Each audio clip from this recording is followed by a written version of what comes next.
नमस्कार दोस्तों, मैं राजकुमार मौर्य उत्तर प्रदेश में 2027 के विधानसभा चुनाव के लिए समाजवादी पार्टी ने अपनी तैयारी तेज कर दी है। समाजवादी पार्टी के राष्ट्रीय अध्यक्ष अखिलेश यादव एक एक सीटों को जीतने के लिए अपनी रणनीति बना रहे हैं। रणनीति सफल होगी कि असफल होगी, ये भाई आने वाला वक्त बताएगा। समाजवादी पार्टी के संगठन को अखिलेश यादव लगातार आगे बढ़ा रहे हैं। जैसे कि मैं आप सभी साथियों को बताना चाहूंगा, समाजवादी पार्टी की तरफ से एक लेटर जारी हुआ है। इस लेटर में देख सकते हैं समाजवादी पार्टी ने शुभम गिरी महंत को पार्टी का प्रदेश अध्यक्ष बना दिया है।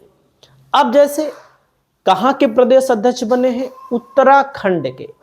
उत्तराखंड में समाजवादी पार्टी का जनाधार क्या है, इसको भी हम आपको बताने जा रहे हैं। और जब महंत गिरी को प्रदेश अध्यक्ष बनाया गया है तो इसके पीछे दो रणनीति है। जैसे यूपी का हिस्सा रहा है उत्तराखंड, आप सबको पता है, लेकिन उत्तराखंड में समाजवादी पार्टी का प्रभाव कम है, कांग्रेस का प्रभाव जाता है। भले दोनों जगहों पर बीजेपी की सरकार हो, जैसे यूपी में समाजवादी पार्टी का प्रभाव ज्यादा है, कांग्रेस का कम है, बहुत कम है, ना के बराबर है, वैसे उत्तराखंड में भी है। तो उत्तराखंड के प्रदेश अध्यक्ष महंत को बना करके हिंदुत्व का कार्ड भी खेला गया है। और जो उत्तराखंड है वहां पर सामान्य वर्ग की आबादी भी ज्यादा है और बीजेपी की सरकार है। लोकसभा में बीजेपी 5 की 5 सीट जीती है। तो दोस्तों, महंत शुभम गिरी को जब बनाया गया है तो उत्तराखंड के बारे में मैं आपको बताना चाहूंगा।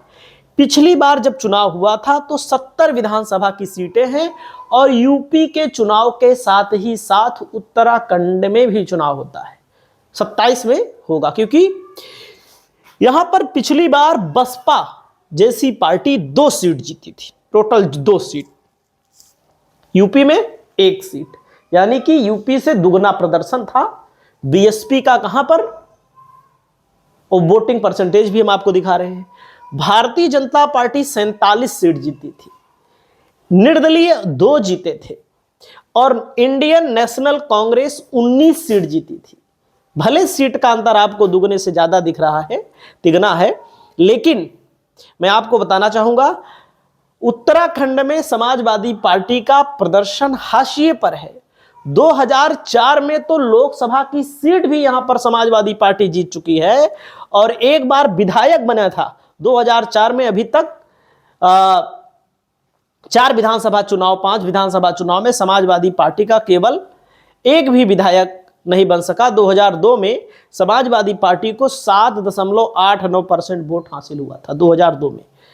उसके बाद कई सीटों पर हार का अंतर भी काफी कम था, लेकिन उस चुनाव के बाद पार्टी का प्रदर्शन सूबे में लगातार खराब होता गया। हालांकि 2004 के आम चुनाव में सपा कोटे से हरिद्वार सीट सांसद चुने गए थे। 2004 में विधानसभा चुनाव में 8 लगभग 8% वोट मिला। 8% वोट बहुत कम नहीं है, ठीक ठाक वोट है, और सांसद चुना गया।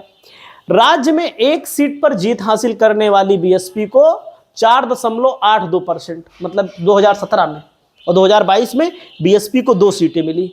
और वहीं पर दोस्तों मैं आपको बताना चाहूंगा आम आदमी पार्टी का भी प्रदर्शन यहां रहता है। वोट शेयर के हिसाब से समाजवादी पार्टी यहां पर 4-5वें नंबर की पार्टी है। राज्य में एक भी सीट पर जीत हासिल करने वाली बीएसपी को 4.82%, यानी कि देखो समाजवादी पार्टी का कांग्रेस के साथ गठबंधन है उत्तर प्रदेश में।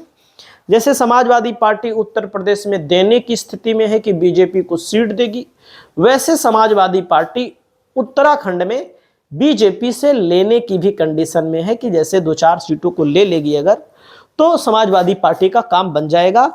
यहां बीजेपी का वोटिंग परसेंटेज रहा है 2022 में लगभग 45%। कांग्रेस का वोटिंग परसेंट रहा है 37%।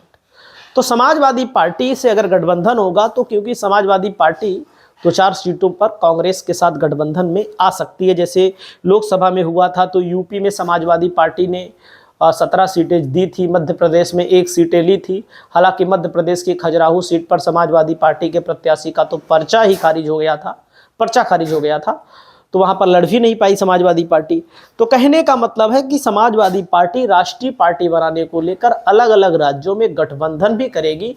गुजरात में भी चुनाव 2027 में ही होगा, अलग से नहीं होगा, 2028 में 27 में ही होगा। तो इन मुद्दों पर आपकी क्या राय है, कमेंट करिएगा। नमस्कार।